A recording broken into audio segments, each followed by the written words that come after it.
house needs painting, the grass needs mowing, where's he at? Hi, this is Hank. Sorry I missed your call. Leave me your name and your number and I'll get back to you. He's gone fishing. Hello and welcome to Off the Water with Hank Parker. There you go. I got it right. I'm proud of you. I'm so glad you're proud of me. I'm proud of you. Hey, and welcome my beautiful co-host, Sarah Beth. Hello. Happy Thursday. How about that? Thursday.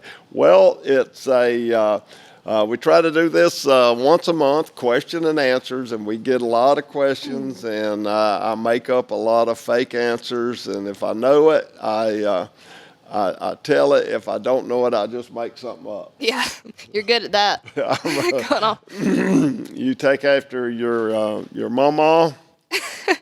She says I'm real good at making stuff up. I hate Google. You know, when I used to win so many arguments, and now, man, I can come up with something. And Martha's over there, and she'll Google it, and she says, that's not right. But before Google, man, I was the man. Hey, she's quick to call you out now, too. I'm telling you, She's she'll fast. call me out in a heartbeat. Hey, we're going to do some question and answers. I got one for Sarah Beth. Everybody said, well, you don't engage her enough. I said, well, she's learning, and the whole fishing world is new. But the other day she called me, and she's all by herself, and we got a little pond down in the woods, and she said, Papa, I want to go fishing. Could you get me a rod and reel ready? Yeah, I mostly wanted, you did not have to do that. I just wanted to know what bait to use. I gave you the conditions. He sets out this rod and reel for me. He's leaving the next morning. Pawpaw of the Year award goes to him, tying me on a bait. And he said, now that's my nice rod. Don't mess it up. And I'm just thinking to myself, I'm like, no promises. Might end up in a tree.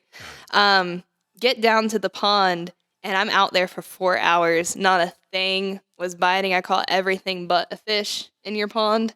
That artificial reef thing that you have in there is the death of me. Oh, well, that's a PVC artificial reef, and it's not supposed to hang you up. Did you get hung up in it? I did twice. I have videos of it coming out of the water because the whole line got stuck and it took my spinnerbait. So you pull my whole artificial reef. I bet that probably spooked the fish. I think I rearranged their home a little bit. Oh, well, that was pretty interesting. Did you have fun out there fishing? I did. I still enjoyed it. Started to rain. I was still out there, and curly hair and all. It doesn't matter. A little water never hurt anybody.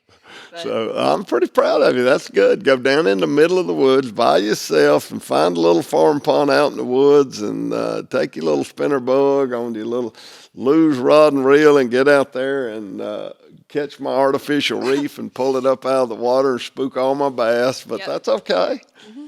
That's what granddaughters are for. I like that. My son Hank Jr. said I've lost my mind because I was so hard on Hank and Bill and Ben when they were little. I made them pick up rocks and work at the farm. And so my grandkids come down. I don't make them do anything. Whatever they want to do, we do. We ride four-wheelers. We do whatever it is. And Hank Jr. said, man, you don't ever make them work. You got soft. B comes up to you. Can we go to McDonald's? I want to go get a Happy Meal. Sure, baby doll. Whatever you want. We'll get in the car right now. Just let Papa put his shoes on. That's not what I said. She went up to her mama, and it was raining, and mama worries about that hairdo out in the rain. Mm-hmm. And she said, Mama, I don't want that. I want a Happy Meal. And Mama said, I am not going out in this rain and get you a Happy Meal. And so she came over and said, Papa, Mama won't give me a Happy Meal. I want a Happy Meal. I said, let me tell you something, girl. You are absolutely not getting a Happy Meal until I can get my shoes on. So that's the way that went down. All right. So don't get that. I love spoiling them, and it is so awesome.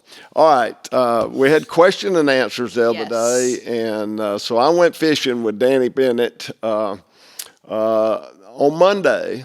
And he and I were fishing, and it was hot, and we were talking about the podcast, and he said, you skip over things. You don't go into detail. And he said, when you talked about you used to go before the tournament started, the day before official practice began, you would go and charter an airplane and fly over the lake.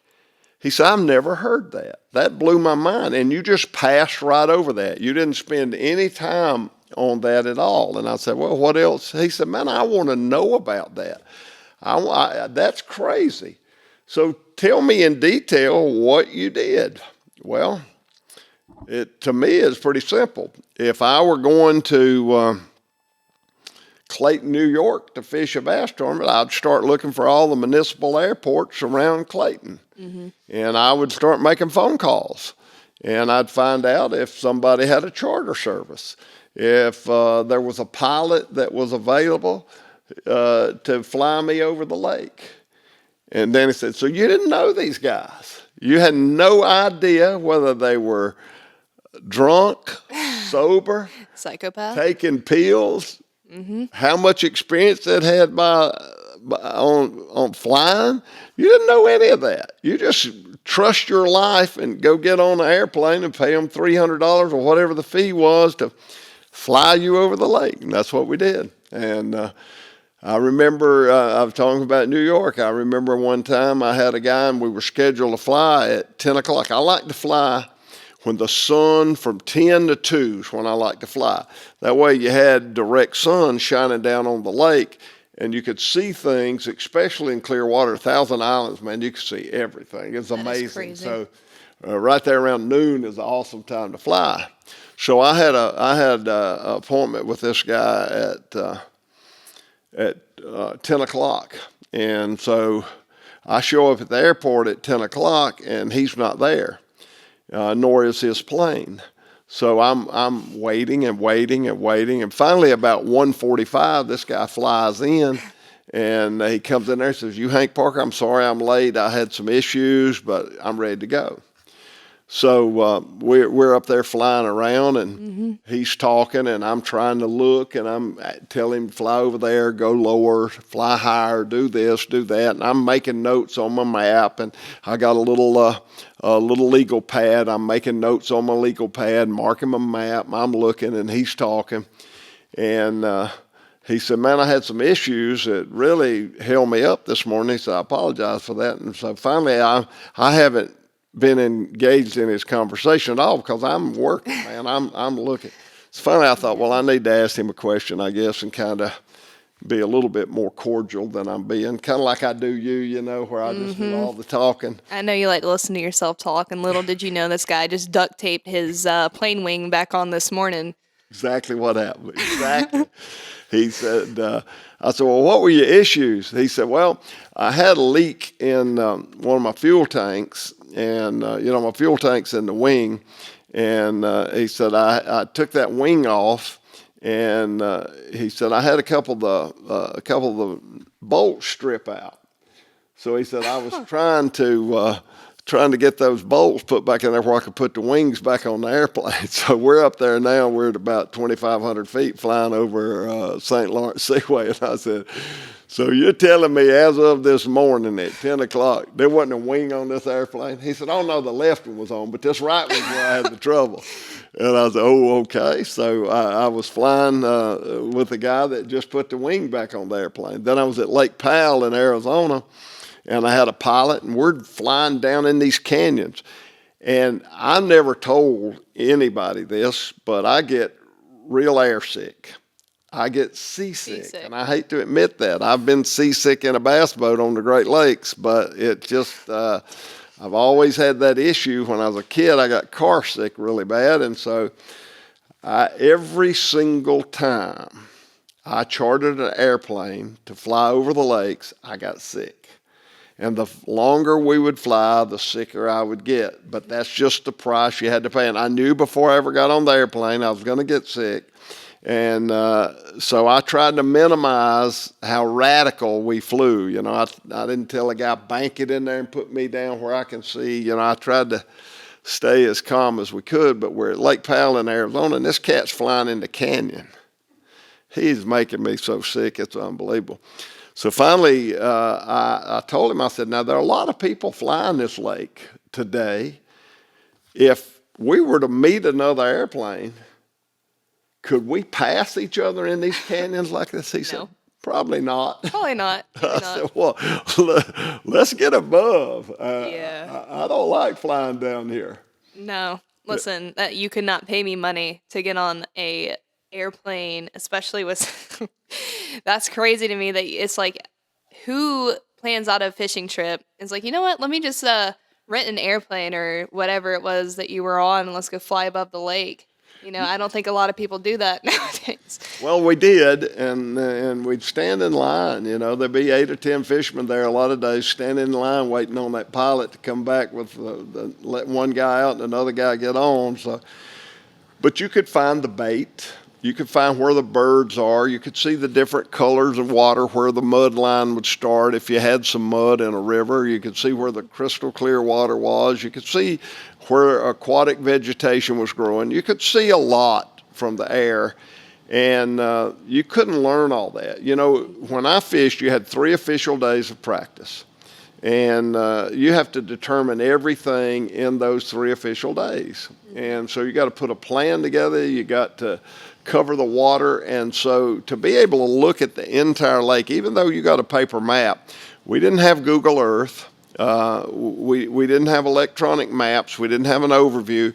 A lot of times we only had navigational charts, and so you have to turn all these pages, and you didn't get a real good view of the water. But you could fly, and you could see everything that you could possibly fish. You could go 100 miles in all directions if you had a big enough body of water like the Great Lakes. And you could determine where you wanted to fish and kind of concentrate on that area and start building a game plan based on what you saw from the air. So it gave you so much information that it was hard not to fly. And so even in bad weather, I remember Mike Dias. Mike's passed on. Mike was a great guy. Mike worked with Lonnie Stanley, who also has passed on. Great friends of mine. Mike and I went together, and a lot of times we would do that. You have two contestants in the tournament, and to save money, a charter flight might be $500 or $600.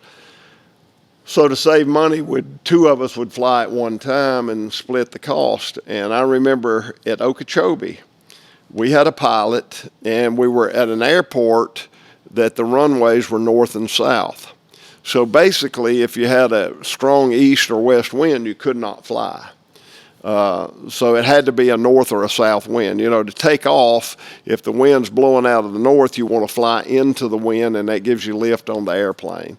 And vice versa when you land. So you want to land into the wind, you want to take off into the wind. So not vice versa. I said that wrong. You want to always land for stability into the wind and take off into the wind to get the lift. But Mike and I flew, and when we took off that morning around 10 o'clock, the wind was blowing pretty much a little bit out of the east, but mostly out of the north, so we were fine. And we flew for about 2 hours that day. We flew longer than normal because we had so much to look at. Mike wanted to look at this, and I wanted to look at that, so we ended up flying for a longer period of time. Well, by the time we came back to land, the wind had shifted way more east than it was out of the north. And when we landed, we almost, within 2 or 3 inches, putting that right wing into the ground because we were landing in a crosswind, which is terrible. But we almost crashed. And Mike and I both kissed the ground when we got out of that airplane. And the very next, it was a father and his daughter was with him. It was his 2nd or 3rd tournament. They flew with that same pilot, and he crashed that airplane. Absolutely not. He came in to land. He did exactly what he almost did with us, but by the time they landed, the wind was pretty much dominant out of the east, and he planted that wing into the ground and crashed that airplane. And I don't remember whether it was the fisherman or his daughter, but one of them lost their life, and it was very tragic. So, do you ever feel some sort of resentment for not reporting him, or I don't really even know what you could do about that? Yeah, I didn't know what to say or do, but yeah, I should have probably told him I wouldn't get on that plane. No. But I really felt like that pilot would not take anybody after that. But he did, and it turned out to be a tragic deal. And then I used to hire my buddy, if it were anywhere close, Franco Hill. Franco Hill would come and fly me over the lakes. And the last time I flew with Franco, he was from Union, South Carolina, where I live. As a matter of fact, I live in Union, South Carolina because of Franco. I used to come and hunt on his land. And so I got introduced to Union from Franco, and now I live here. But Franco would fly me. So we went down to meet with my buddy Tom Mann down in Eufaula, and Tom and I fished, and we took Franco with us, and we had a big day. And I just hate, I'm a one more cast. Shaw Grigsby named his show One More Cast. And I have made as many as 5,000 last cast, absolutely last cast, and then I'll make another 1,000, Mm-hmm. So I did that, and Franco kept saying, Hanky. Never call me Hank, it's Hanky. We're going to be late. You better hurry up. We're going to be landing in the dark.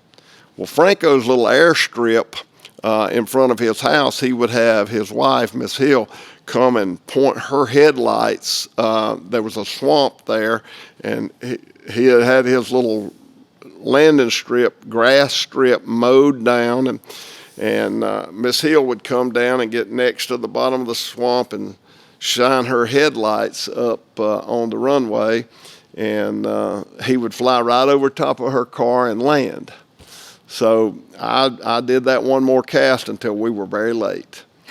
So when we left Eufaula, he said, we're going to land in the dark. So he called Miss Hill, and we didn't have a phone, so he did not call Miss Hill.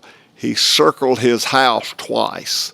That meant for her to go shine the headlights. And so she caught on, and she goes, and she shines her headlights, and we got off to the right, and we're in the pine trees, and it's a single-engine Cessna plane, and we're breaking off pine limbs as big as my arm. That thing's trying to stall. And I'm thinking, this is how I'm going to die. And Franco was pretty famous. I used to tell Dale Earnhardt all the time when I would fly with him, I hope we don't get killed in a plane crash. And he said, that's crazy. Why would you say that? I said, because if I die with you, the headlines are going to read Dale Earnhardt and others die in plane crash. So Franco's now pretty popular because he was Dad Siegler in the movie Stroker Ace with Burt Reynolds. So Franco's now kind of a top-notch, big-name guy. So I'm thinking, this is how I'm going to die. It's going to be Franco Hill and his buddy dies in plane crash. But we came out of that, and we made it. And Franco said, well, I got off to the right. I'm going to try it again. I said, no. Let's don't try it again. Let's go to the airport. So he says, let's try it one more. I said, no, Franco, no. I insist, let's go to the airport. So we go to the airport. Now it's black dark by now. It's been dark for 45 minutes by the time we get to the Union Airport. Well, there is a frequency that you turn your radio to on your airplane and key the mic, and it turns the lights on. Right. Franco got the frequency. Oh. He couldn't remember. So we flew around till we was just about out of gas, and we tried just about every number on that radio and keyed that mic, and the lights never came on. So we finally landed in the dark. I thought it was going to break my back, and why the plane didn't fall apart, I don't know. But that was my last flight with Franco. Then after that crash at Lake Okeechobee, I got pretty leery about flying over the lakes. I would too. That's like trauma. But moral of that story is if somebody's giving you transportation home and they say, hey, we got to go. Let's get off the lake. There is no more one more cast. It's pack it up and get that boat into the pack it up. Yeah, I have a hard time sometimes. I let time get away from me. So that didn't work out too good, but I'll remember that when it's time for the last cast. All right, you got, I've got all the housekeeping done. We get down into the question and answers. All right, first question. If I don't have a boat, where should I start fishing? Wow, now that's a tough one. I think everybody needs a Ranger boat. I know Johnny Morris would agree with that, and there are a lot of people out there that can afford a boat that don't have one, and that's a shame, man. You need a good bass boat. So I'm going to encourage everybody to go buy them a boat. But if you can't buy a boat, I like fishing in the rivers. There's a lot of bridges out there, and you go by and everybody's fishing off the bridge. So I like to get permission to go into the woods. I don't like fishing behind 500 other people, so a bridge gets fished to death. So if you can find you a little stretch of water that doesn't have a bridge, and you can get to it that's a little bit out of the way, a little harder, where most people don't go through that trouble or don't get permission to be on the land, I like that. Ponds are awful nice. Find somebody that owns a pond that'll let you fish.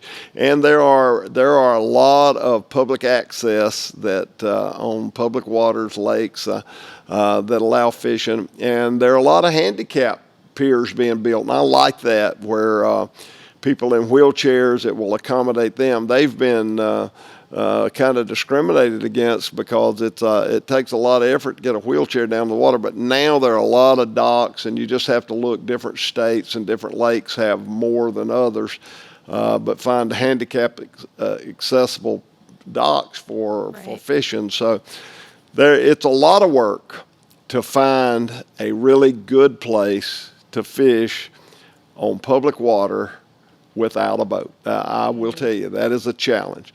And I would say go in with not having real high expectations that you're going to catch this big giant string of fish. To catch a couple fish would be victory. So, we have the Broad River right here in Union, where I live, and Broad River has got some smallmouth, got some largemouth, but it's got a lot of catfish. And the vast majority of the people that fish the Broad River fish for catfish. So I'm going to say, if you don't have a boat, it's going to be a lot more productive for you to fish for catfish than it would be to fish for smallmouth, for example. What about John D. Long? I know that's another pond. It is. We got a lake here in town, just right outside of town, called John D. Long Reservoir. And you can fish there. It's open to the public. You can fish from the shore. They have docks you can fish off of. It's really a nice setup. And there are a lot of lakes like that in different parts of the state and different parts of the county. And so you can find public accessible waters. Takes a little bit of effort, but that's what you have to do when you don't have a boat. And I would say to target bass, that's all you're going to fish for. To target bass, as I do most of the time from my boat, that's much more difficult when you're fishing from the bank.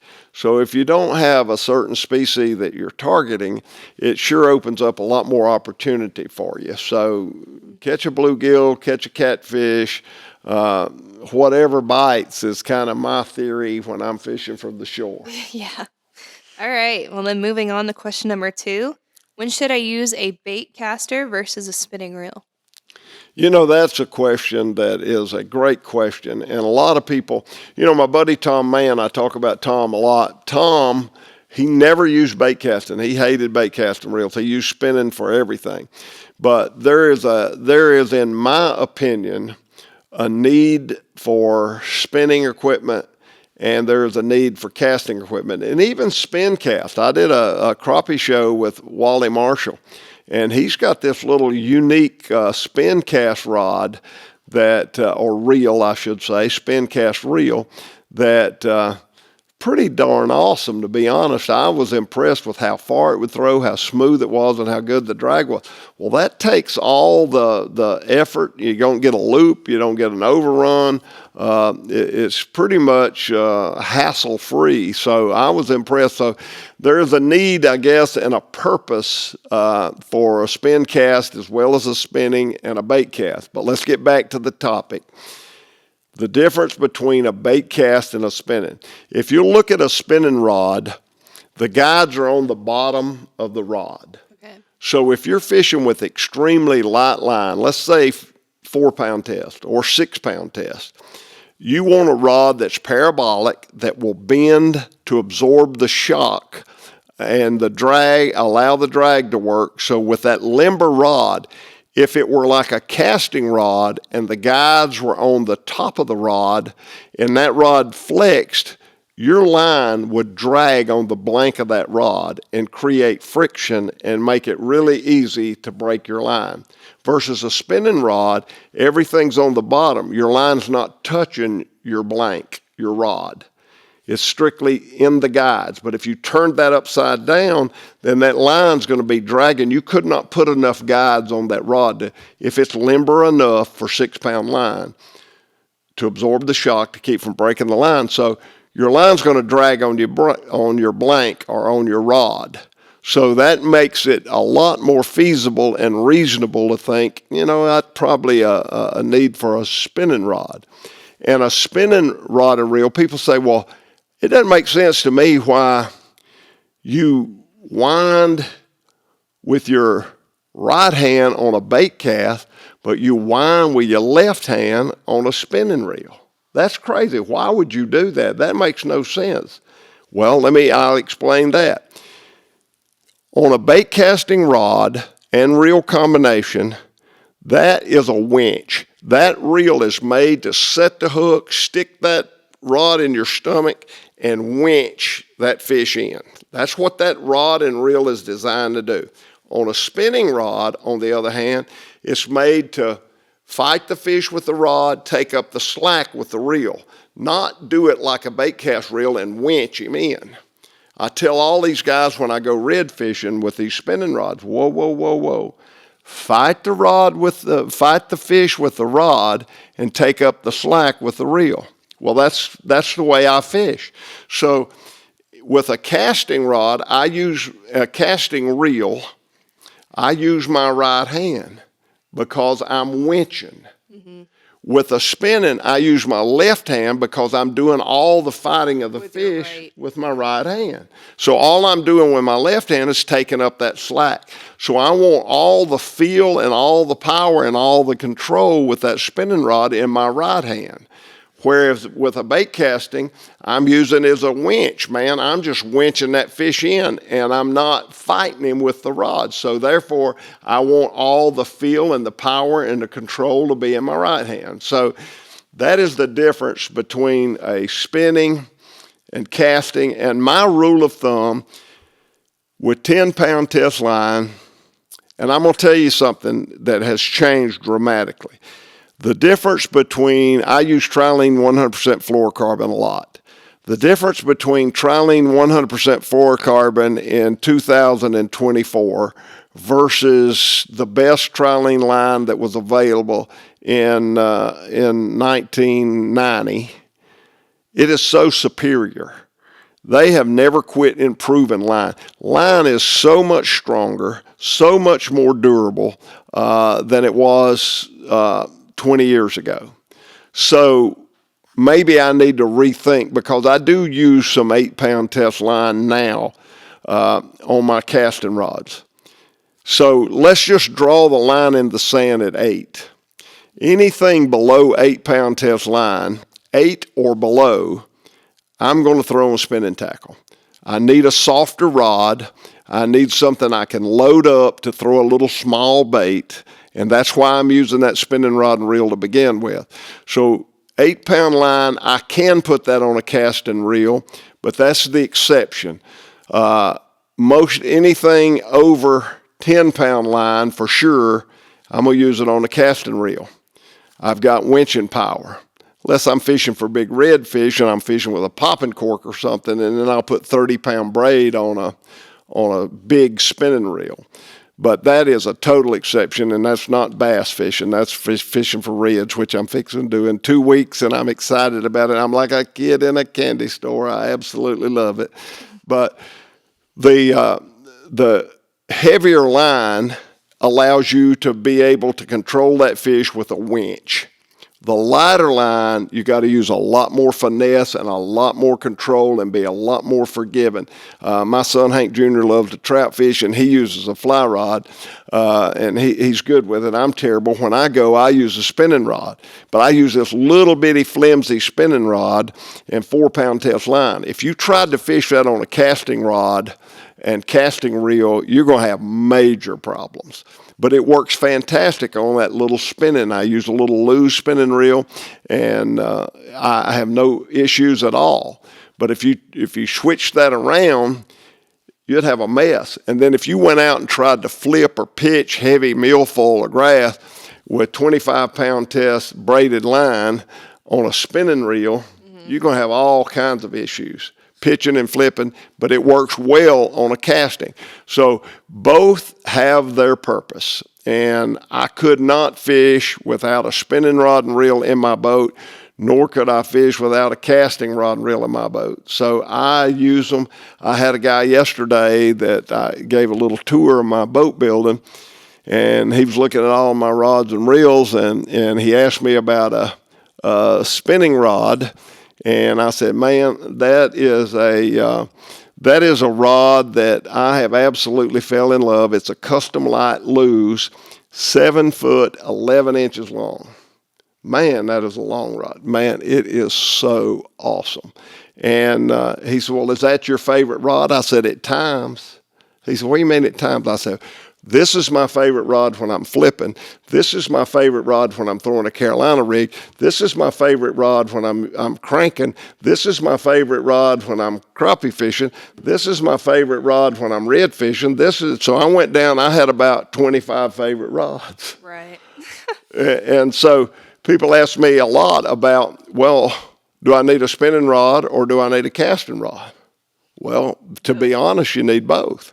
And then people say, well, do I need a universal rod in a medium heavy or a medium light, or what kind of rod do I need? That's kind of like asking Tiger Woods, which golf club do I need? Do I need a pitching wedge or do I need a driver? You need all of it. Yeah, you need a whole set of golf clubs. So it's really difficult if you're going to go out and fish and be successful to just narrow it down to 1 or 2 rods. I mean, you honestly, I hate to say it, but you need 5 or 6 rods. I carry 15 or 20, but I'm spoiled, I will admit that. But it's hard to do the job, and it's just like I told my buddy yesterday when we were walking through it. That's my favorite rod for this, that's my favorite rod for that. So the more versatile you are and the more techniques you know and learn, the more rods you need. But casting and spinning, I'm tied. I probably got 20 casting rods and I probably got 20 spinning rods. And I use them probably pretty equal. There's times I don't do anything but use a casting rod. And then there's times I don't do anything but use a spinning rod. But in a normal day, I'm probably going to throw casting rod maybe 60, 70% of the time, and then spinning rod 30 to 40% of the time. I mean, that makes sense. Our next question. So you said, whoa, that made sense. I said something that made sense. Yeah, you did. I know, right? Oh, well, it's good. So I get a thumbs up. merit. I get a merit. Well, that do. offsets all my demerits You want because a I gold got a lot star? of demerits. Uh-huh. So, okay. All right. Well, we did good. All right, next question. How do I decide what kind of bait to use? I have a tackle box full and don't know where to start. I did a videotape, a VHS tape 25 years or 35 years ago on how do I get started. And the cover of that, the sleeve of that videotape had a photograph of a tackle box that I owned at that particular time that must have had 1,000 lures in it. And the caption was, how do I get started? Where in the world do I start? Do I start with a worm? Do I start with a top water bait? Do I start with a spinner bait? Do I start with a frog? Do I Carolina rig? Do I drop shot? What do I do? And it can be overwhelming. And the answer is always look at that fishing tackle box like a mechanic or a carpenter or a worker would look at a toolbox. Those lures are nothing but tools. Obviously, if you've got fish on the bottom in 25 foot of water, you don't want to use a top water bait. Right.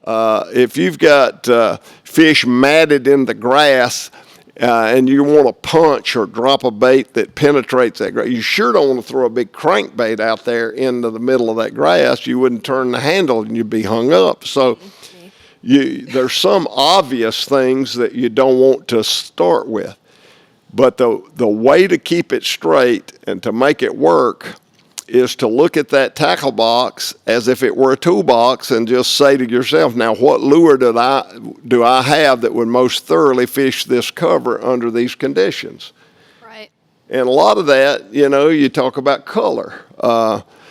You talk about size or shape, water displacement. In the wintertime, I have found that it is really way more successful for me to use a real tight wiggling crankbait in cold water, real tight quiver.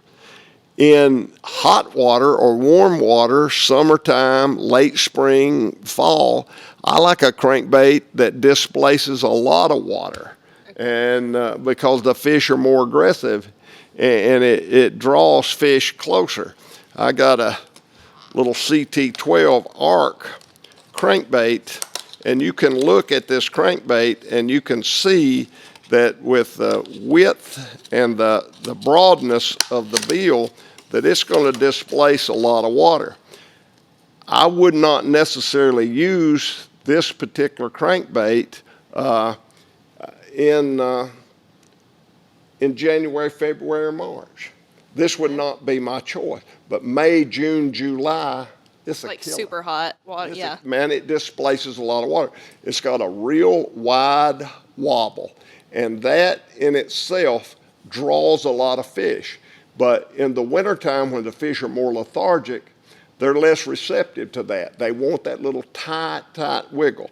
So, of course, Arc makes a multitude of baits, but this CT12 is one that I absolutely love. But I use this bait mostly late April, May, June, July, all the way up until December in the fall. But I would not use it January, February, March. I want a tighter wiggling crankbait.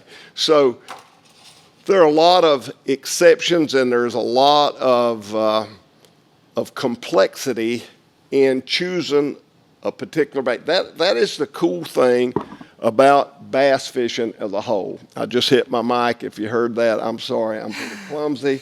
I got a backlash one time too, if you can believe that. I can. Yeah, I really can. It was really a windy day, and I was 12 years old, but I got overrun. But it can be real complex, and it can be real simple. So I tell people, I hate overwhelming people. And when you go and do a lot of sport shows, and that's part of the responsibility of a professional bass fisherman. In a lot of ways you make money. Is in spring of the year, everybody's got an outdoor sports show, and they ask you to do seminars. Well, I go to do a bass fishing seminar, and I have a guy that fishes twice a year, or I have a guy that fishes 200 days a year. Mm-hmm. This guy that fishes 200 days a year, he's pretty much up on all the baits and the techniques and the method. This guy that fishes twice a year, man, you're talking a foreign language when you start talking tight quiver and water displacement. So it's really hard to narrow it down when you've got such a broad audience. You got guys that fish a lot and guys that are total novice. So it's hard to explain. And as I go through this, I want to on this podcast as we talk, I want to talk to the guy that only fishes twice a year, and I want to talk to the guy that fishes more than I do, 250 days a year. Mm-hmm. Look at that bait like a tool, and don't be overwhelmed. You don't need to retain every little specialty technique if you're only going to fish a couple days a year. Keep it simple. Keep it really simple. Get you a spinner bait.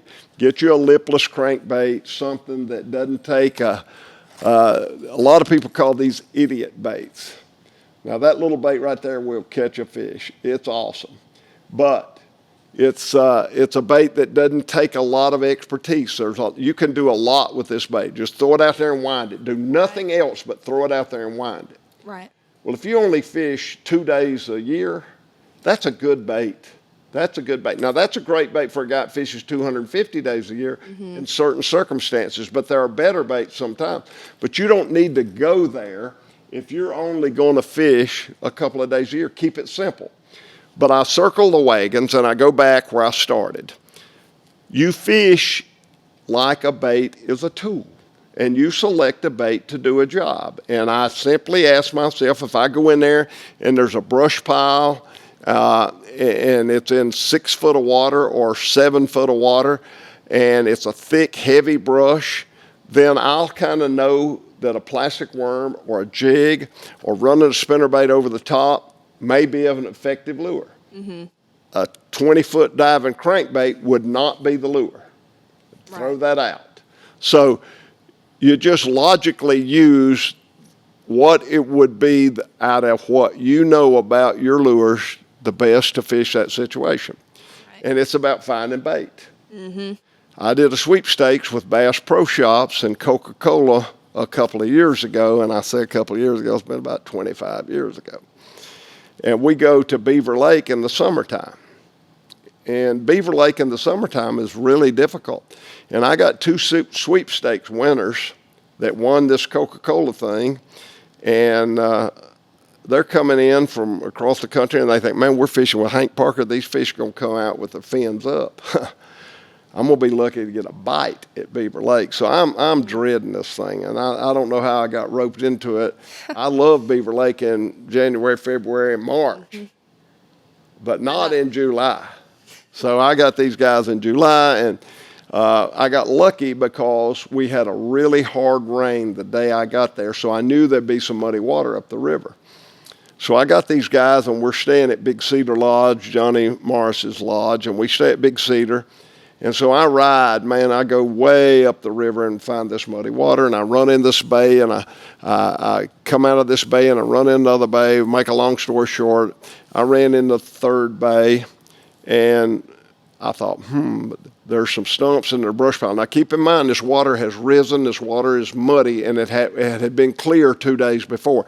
So I select a spinnerbait, and I select a buzzbait, and I tie on a little square bill crankbait. And by the way, Arc makes an awesome square bill. So probably the best square bill I've ever thrown.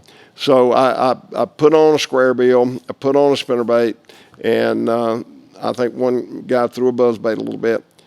But immediately we started catching fish. And the guy said, well, what about this bait? I said, why? Why? Why would you want to change bait? You just caught a fish. I caught a fish just a moment ago. If you've got something that works, don't change. Right. I mean, catch the fish. Don't start thinking. I fish with a lot of these high school kids, and they're automatically thinking, well, what if I tried this bait? What if I tried that bait? Like it's magic in a bait. It's not a bait. It's a tool. And once you find that tool that does the job, you don't have a mechanic out there that's got a 7/16 inch nut with a 7/16 inch socket and say, I wonder what it'd be like if I tried a half. I mean, that's how much sense that makes to me when I'm fishing with a kid or an adult and we're catching fish and the bait's doing the job we need it to do, and they say, I think I'll try this. Why? Why? Yeah. So treat that bait like a tool. And I'll have to throw this in at no extra charge. I fished with these guys in that sweepstakes. And we went in that first pocket, and we ran out, and we went in that second. We ended up fishing in the 3rd pocket. Well, one of the guys said, well, let me ask you a question. How many bass do you think we ran by? I mean, we rode in this boat for an hour.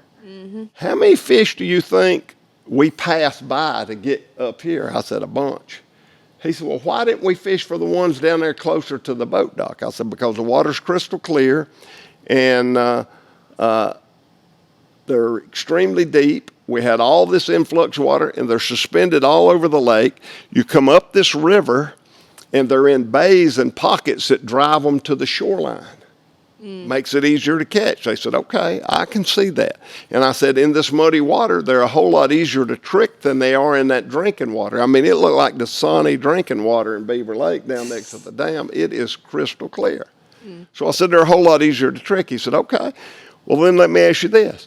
We ran in this one bay. It looks just like the bay we're in now. We ran in the second bay. It looks just like the bay we're in now.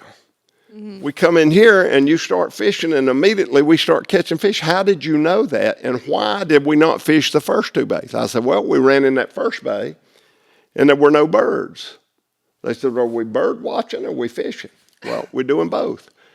We ran in that bay and there weren't any birds. We ran in the second bay and there were a few birds. And I said, when I came in here, there are birds everywhere. There's seagulls, there's blue heron, there's kingfishers. There's everything that eat bait. Right. It's important to know your ecosystem of where you're fishing. Exactly. Why do you think those birds were in there? They're feeding, looking for fish. And what does that mean? There's bait there. There's bait there. Yep. If there's bait there, what does a fish seek? Food. Food. I tell people that all the time.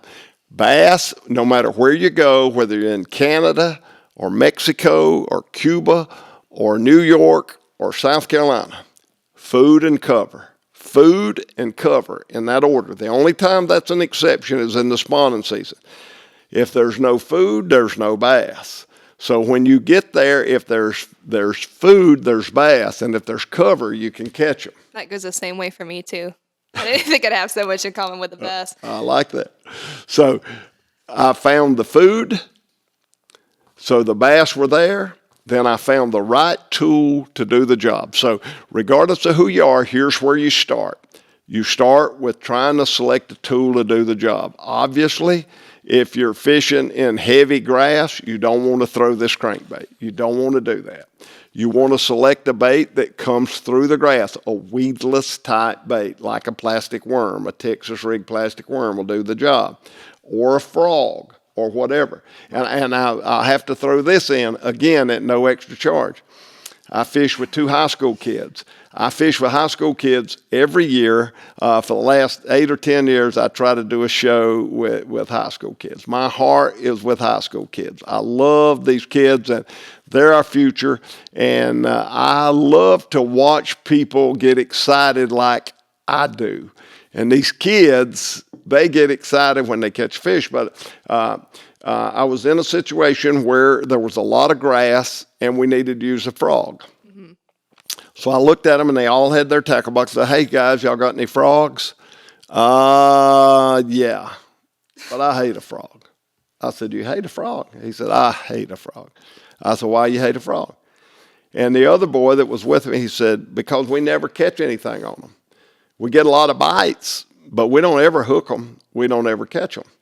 I said, well, do you bend the hooks out? He said, what do you mean bend the hooks out? I said, you can't catch fish on a frog unless you bend the hooks out. The hooks are pointed back in the frog. So I talked to Randy Tharp, he goes by now. When I used to MC the FLW, it was Randall Tharp. Now it's Randy Tharp.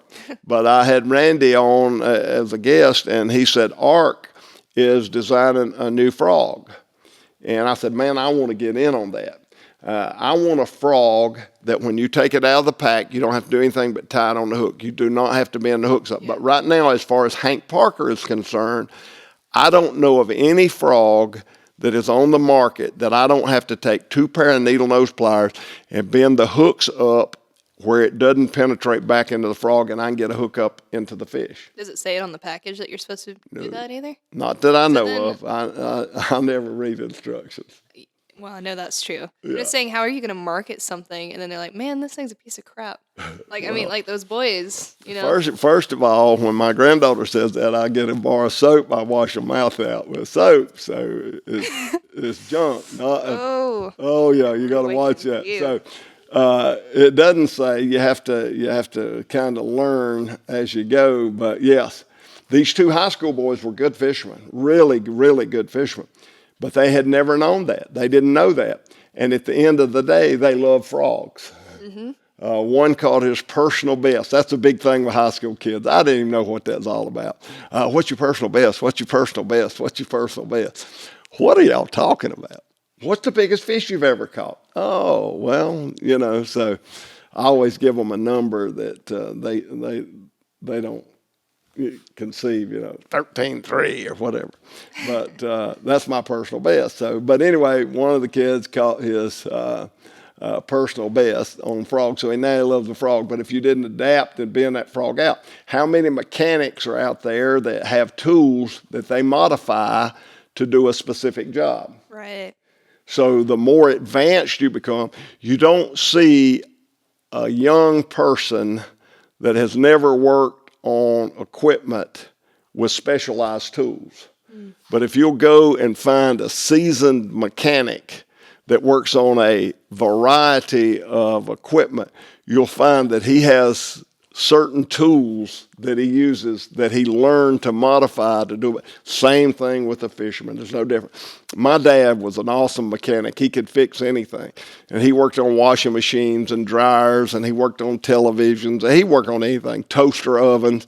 And he'd have certain little tools that he only used this particular offset plier for working on delicate stuff, and then he'd have a big vice grip that he changed and welded a little piece on that he clamped things with, and he only used that for specific purposes.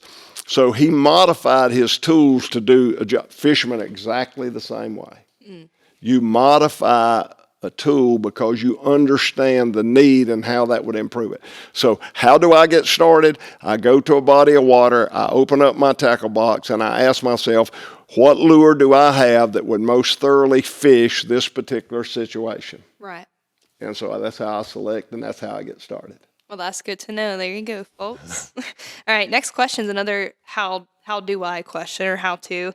How do I get my kids excited and involved in fishing? Well, I'm going to tell you, I learned. I have 5 children.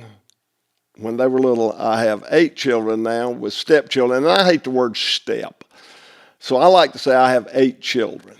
I have 19 grandchildren, 20 grandchildren, fixing to have 21. And one of my little granddaughters told me the other day, said, "Papa, you're my step-papa." I said, whoa, throw that out the door. I hate that word. I'm not your step-papa. I am your papa. So I got 8 children, but when I was younger, I had 5 little children. And I would take them fishing. And when you would take more than one, it became complicated.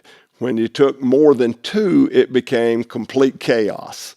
And so I'm trying to fish, and I'm trying to untangle, and I'm aggravated, and I'm overwhelmed. I'm not getting much fishing in myself, and my kids are not getting much fishing in because after they tangle up the 3rd or 4th time, I ignore them a few minutes while I get my satisfaction in making a few casts.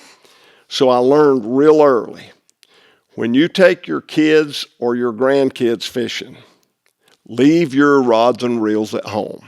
Make it about them. You will find that it's much easier for you. You will have more patience. You'll be more dedicated to making sure that they keep their baits in the water and they have fun. I know, and most of the time you know, if they throw that bobber out there with that little red worm or that cricket or whatever bait, little minnow, whatever they have on there, if they'll let it sit there a little while, they're going to have much greater odds on catching a fish. But they want to wind it in. The minute it hits the water, they want to wind it in.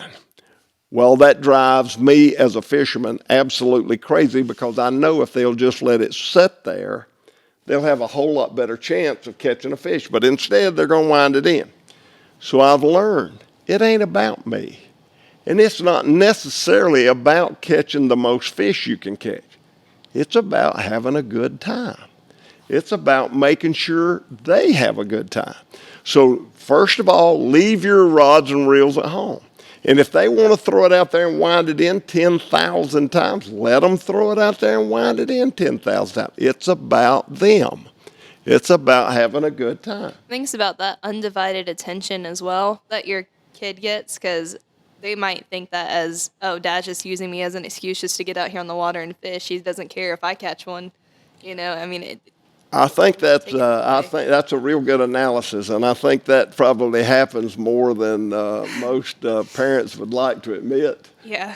Mom's fine with me as long as I take my son fishing or my daughter fishing, so I'm going to stick them in the back of the boat and I'm going to get my fishing in. So I think that probably does occur, but if you really want to have a good time with your kids, you want to leave your rods and reels at home, major on them catching fish. My son Billy called me just the other day and he said, Dad, we're fishing a pond that gets hammered. And these fish just won't bite. And I'm taking Evie and Bo, and I want them to catch fish, and we're not catching any fish. So I said, well, what are you fishing with, and what are you doing? Well, we were using night crawlers. We're doing this, and we're doing that. I said, well, try red wigglers. Something's got a little more action. Try varying your depth. Put your split shot a little bit further away from your hook where you got some action. Go to a little bit lighter line, vary your depth, but before you start fishing, get you some dry dog food and mash it up, almost powder, get it almost to a powder form, and go out there and broadcast it in the water and chum up and wait a few minutes and then cast and see what happens. He called me back and said, that's absolutely brilliant. I can't believe that. I never even thought about that. It's just something, it's second nature. You just think, okay, there's brim in this pond, but we can't catch them. Where are they? Well, if I chum them, I know where they are. Right. If I put enough food out there, I know where they're going to be. So I've got that cat skinned. Now, what about how to catch them? How deep are they? Vary your depth. Let Ellie throw a bait that is one depth, or let Evie, or let Bo throw another one that's another depth, or you throw one, put 4 or 5 rods out there and have them all at different depths and figure it out. There you go. It's a process, and have fun. And again, if you want to catch fish, let it sit there. If you just want to have fun, wind it in, man, wind it in. Fix it. And try to get rods and reels. I told you about the little spin cast rod Wally Marshall had that when I went down Mr. Crappie reel. I was so impressed with that reel. And it almost was no way to mess it up. I mean, you could do about anything with it. When you take your kids fishing, don't get them an open face spinning reel that you could get a loop in. Get them a closed face reel. Get one that's compact and is tangle free, and get one that's got good line on it. A lot of times you'll buy a really cheap rod and reel, which is okay, and it's got the sorriest line in the world. Take that line off and put some good line on and make sure you get all the twists and kinks and curls and knots out of it where they'll have a good experience. It's really important when you take your kid fishing that they have equipment that will be a good experience for them rather than fighting all day long trying to get the loops and the backlash and the curls and breaking the line every time you turn around. You want it to be a good experience. Don't set your kid up for failure. Don't set your kid. All right. With that, I have to tell a Dale Earnhardt story. Oh, no. His little girl Taylor and my little girl Lucy, we were going to get together and go out to Dale's place, and he's got a pond. And his pond's got some catfish in it, and Dale liked to catch catfish. And so he's got some really big catfish because he feeds them, got a feeder out there. And so Taylor and Lucy and I go out there and go fishing. And Earnhardt gets Taylor a little Mickey Mouse rod and reel. And so she's fishing with her little Mickey Mouse rod and reel. And if you know anything at all about Dale Earnhardt, and we talk to people now, matter of fact, I'm doing just next week, I've got an interview with Ron Howard's guys out of California that's going to do a documentary on Dale Earnhardt. And they asked me if I'd take part in it, and I said I'd be glad to. And the reason I want to is I want people to remember who he is. I want people to know who he is. We got younger generations that don't know anything about Dale Earnhardt. And Dale Earnhardt, to me, was kind of like Ben Cartwright, like John Wayne. Man, he's a big part of American history. He's a big deal. So Dale and I are great friends, and to me, he's a big deal. So I want to do this documentary about Dale Earnhardt, just where people will know in this younger generation who he is. But if you don't know who Dale Earnhardt was, he was probably the greatest race car driver that ever lived. He was an innovator. He knew no fear, and he was the intimidator. And he didn't have any time or patience for stupid questions while he was at the racetrack.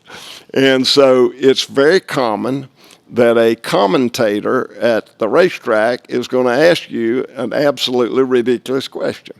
So Earnhardt, if he were to be in a race and he would blow an engine, they would ask him when he got to the pits what happened.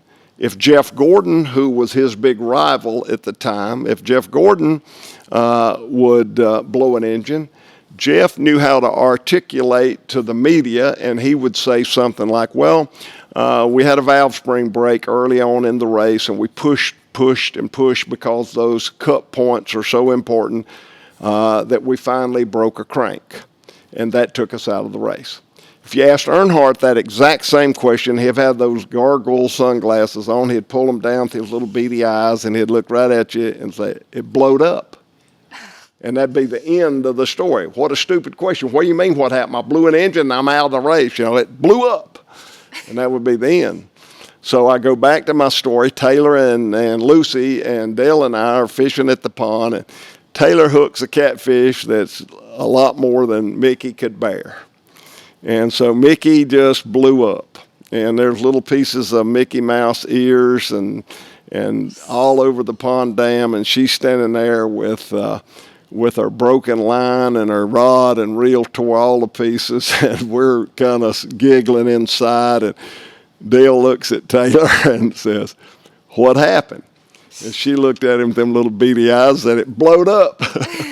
So the apple don't fall far from the tree. No, but those were good times, and that was all about experience on taking kids fishing, and get out on the water and you'll get some stories like that. Now, that was 40 years ago or so, and I've never forgotten that. It was important, and it's still important today. So you'll have good experiences with your kids on the water. I'd say that's probably some of my most cherished memories was definitely a family fishing show or getting out there. We had like little Zebco push button rods. And I highly recommend those. I love Zebco, and everybody gets started with a Zebco, and I think everybody needs to start with one. I think that's a good way to go, and you graduate from a 202 to a 33. Yeah, I'd say so. I mean, I've slowly graduated, and I still can't catch anything. But well, you're going to get them. We're gonna work on that. But we're out of time, and we didn't answer a lot of questions. I talk a lot. You never notice that. I'm convinced that you just like to hear yourself talk. I do. That's why I wear these headsets, where I can listen to myself. But it's been fun. I enjoy this. We do once a month. We do question and answers, and so don't send in too many questions, because I don't get but about 5 answered in an hour. So that's true. Just send them in. I mean, we collect them as we go, and if it's not for next month, it can be the month after. You know. Yep. So keep sending them in. We appreciate it. Tell them goodbye, Sarah Beth. All right, goodbye. See you guys next week. I like that. Hey, thank you so much, and God bless you. I'm Hank Parker. We'll see you next time.